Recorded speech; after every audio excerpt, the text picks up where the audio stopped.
This is the next bit bite-sized. I'm Hannah McQueen. And I'm Mark Leishman, and we recently sat down with lawyer Jenny Baldwin. It was fascinating. She had two big conversations.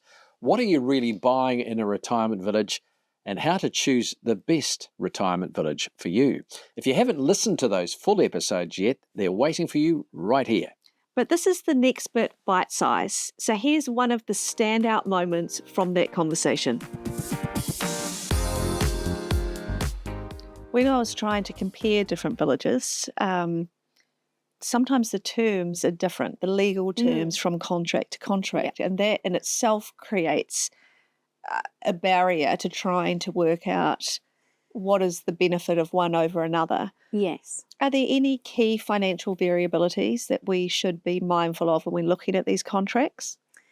Yes, so I can talk about the variabilities, but one key thing to think about when you're looking at villages is that any village that's a member of the Retirement Villages Association, as part of their membership, they have to have a key terms summary, which is a 2 to 3 page document, which should be in the same format for every village, which lists out all the key financial terms.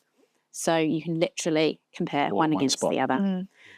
Because the ORAs and the disclosure statements, because of the law requires them to have such extensive clauses and disclosures in them, it means they can be quite long, quite difficult to, work your way through the whole document. Whereas the key terms, the idea is you get to look at what's the capital sum, what are my weekly fees, are those weekly fees fixed or can they be increased, what's the DMF or deduction at the end of the contract, what happens if I need to transfer to care. So it's got all those key things there. So that's a really good first start if you're looking at 2 or 3 villages to have a look. And if one of them has got terms that you really don't want, then you can just put that to the side without having to have waded through all of the documentation.